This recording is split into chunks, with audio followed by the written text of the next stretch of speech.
जी viewer अस्सलाम वालेकुम रहमतुल्लाहि व बरकातहू। डॉक्टर आसिफ हाजिर खिदमत हूँ। आज जो काम की बात आपको कुछ बताऊंगा, काफ़ी अर्सा हो गया सोचा कि आज मेरा मूड बन रहा था कि आपको एक काम की बात बताऊं, ख़ास तौर पे उन वालिदैन के लिए जिनके छोटे बच्चे हैं और जब वो दांतों पे आते हैं तो उनके क्या मसाइल होते हैं और उनको कैसे आपने हल करना है। मैं आपको दवाइयाँ भी बताऊँगा, आप उनको इस्तेमाल करके आपको मेरा ख्याल है कि डॉक्टर के पास जाने की भी ज़रूरत नहीं होगी। जो सिंपल टिप्स आपको बताऊंगा, इसमें ये होता है कि जब बच्चे की ये ड्यूरेशन जो होता है 7 माह से लेकर तो 1.5 साल का जो अर्सा होता है, इसमें बच्चे दांत निकालते हैं। और आमतौर पे बच्चे जब माएँ हमारे पास आती हैं, पीरियड्स आते हैं, तो वो कहते हैं जी हमारा बच्चा खाता पीता कुछ नहीं। 3 किस्म की प्रॉब्लम वो बताते हैं। एक तो बच्चा जो है उसकी खाना पीना जो है कम हो जाता है। दूसरा, उसको चेस्ट इन्फेक्शन हो सकती है, नाक गले और चेस्ट का इन्फेक्शन हो सकता है। तीसरा जो होता है डायरिया, पेचस लग सकते हैं। अब ये तीनों का मैं अलग अलग बात करता हूँ। अब देखें, बच्चा खाना क्यों छोड़ देता है? ज़ाहिर है एक नेचुरल प्रोसेस है, मसूड़ों से दांतों ने निकलना होता है और जब वो मसूड़े फूल जाते हैं तो बच्चे को दर्द होती है और बच्चा उस दर्द को कम करने के लिए फिर मुख्तलिफ जो है वो हरबे इख्तियार करता है।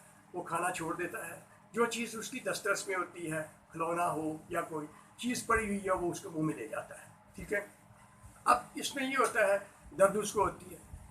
आपने क्या करना है? आपने उस बच्चे को कोशिश करनी है कि बच्चे को सख्त चीज़ नहीं देनी। उसको मैं आपको बता देता हूँ कि मुख्तलिफ मेडिकेटेड जो जेल्स हैं, जिसमें सोमोजेल आ जाती है, वुडवर्ड टीथिंग ड्रॉप्स आ जाते हैं, इस तरह एंकर जेल आ जाती है। इसमें एक मादा लिग्नोकिन उसमें वुडवर्ड टीथिंग ड्रॉप्स में होता है या सोमोजेल में होता है, या थोड़ी सी निकाल के इतनी सी वो मसूड़े के ऊपर मलें और उसके 5 मिनट बाद आप बच्चे को अगर कोई चीज़ ठोस गज़ा दें या उसको दूध दें तो वो आपका ले लेगा। अब दूसरा मसला जो है वो पेचस का बताता हूँ कि डायरिया हो जाता है बच्चे को। अब उसमें ये होता है कि अगर तो बच्चे को जब डायरिया इसलिए होता है, कुछ मुख्तलिफ उसकी वो जो है हर एक की अपनी एक नज़रिया है।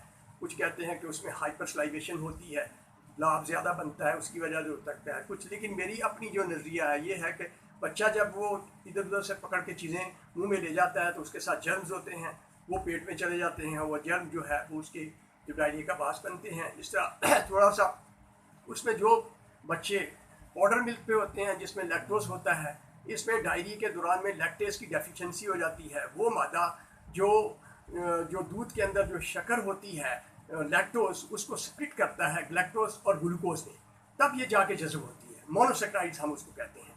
तो ऐसे में ये होता है कि बाज़ माएँ ये कहती हैं कि डॉक्टर साहब बच्चे को डायरिया हो गया है और इसकी जो मोशन वाली जगह है वो पेरी एनल एरिया जो है डॉक्टर साहब वो सुर्ख हो गया है, रैशेस बने हुए हैं।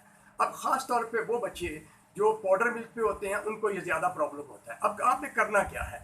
अच्छा, ऐसे बच्चे को हम क्या करते हैं कि मेरी अपनी ये मैं क्या करता हूँ कि मैं उसको लैक्टोज फ्री फार्मूले पे डाल देता हूँ, या ऐसा फार्मूला जिसमें दूध की शक्कर जो है वो कम की हुई हो। अगर मदर मिल्क पे है तो मदर मिल्क को मैं कहता हूँ कि कोई बात नहीं, दैट शुड बी कंटिन्यूड, कि उसको जारी रखें।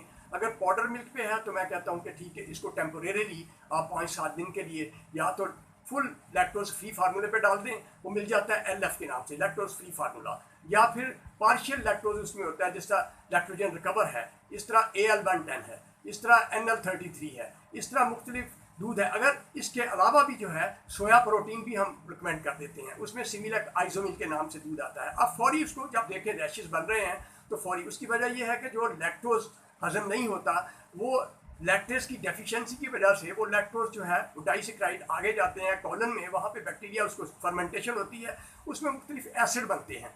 ये एसिड जो है उसकी pH जो हमारे स्टूल की होती है वो एसिडिक होती है, वो इर्द गिर्द के एरिया को रैशेस बन जाते हैं। उसमें एक जरासीम खास तौर पे फंगस होता है कैंडाइडा, वो कैंडाइडा जो है वो ओवरग्रो कर जाता है उसमें और वो कंडीशन को और एग्रीवेट कर देता है।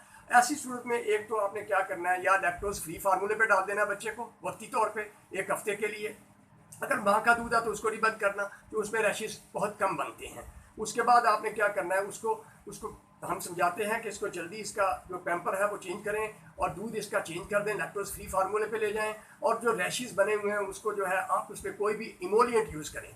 लेकिन अगर फंगस ग्रो कर किया तो हम क्या करते हैं कि उसमें ऐसी जो आइसोकोनाजोल, हमारे पास एक प्रेपरेशन है, फ्लूकोटोलोन और आइसोकोनाजोल, ट्रेवोकोट के नाम से एक ट्यूब आती है, कहते हैं उसको साफ करके वो लगा दो। इसके अलावा हाइड्रोजोल है, वो भी हम कहते हैं लगा दो। अगर और थोड़ा सा रैशेस हो तो ठीक है, उसके ऊपर आप आम तेल जो है, आप देसी घी भी लगा सकती हैं, आप सरसों का तेल भी लगा सकते हैं, आपके पास पेट्रोलियम जेली है वो भी लगा सकते हैं। तो इस तरह करने से बच्चे का एक तो दूध उसका चेंज करें फौरी, उससे क्या होगा कि एक तो डायरिया जल्दी रिकवर हो जाएगा बच्चे का, और दूसरा जो है उसको जो रैशेस बन रहे हैं वो भी ठीक हो जाएंगे। हाँ, अगर उसको बुखार है तो फिर आपने डॉक्टर के पास ले जाना है, क्योंकि इन्फेक्शन हुई होती है, उसको एंटीबायोटिक दे के हमने ठीक करना होता है।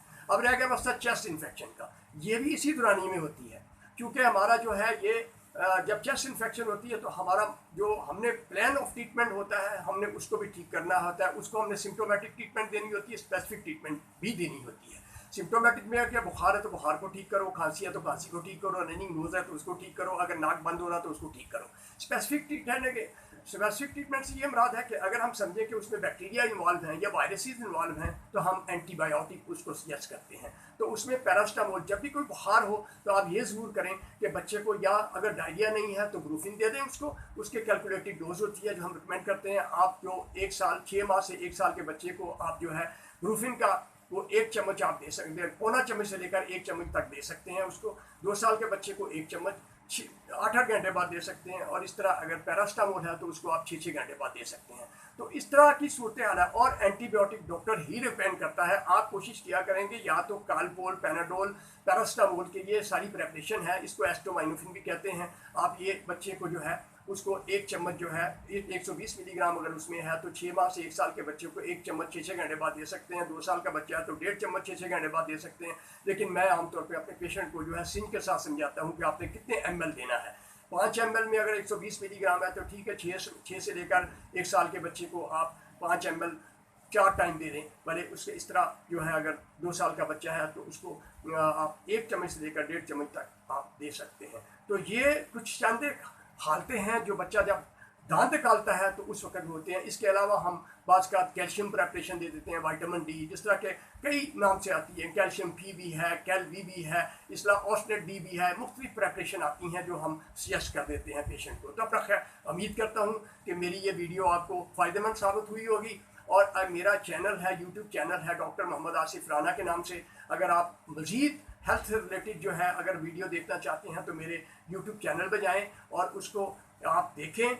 शायद आपको कोई ना कोई ऐसी जो उसमें हर किस्म की डिजीज़ के मतलब मेरी वीडियो टॉक्स हैं, आप देख सकते हैं। तो इसमें अगर मेरी ये वीडियो आपको पसंद आए, इसको लाइक भी करें, शेयर भी करें, कमेंट भी दें, और मेरा एक यूट्यूब चैनल है उसको सब्सक्राइब करें। अपना ख्याल रखिएगा। God bless you. अस्सलाम वालेकुम व रहमतुल्लाहि व बरकातुहू।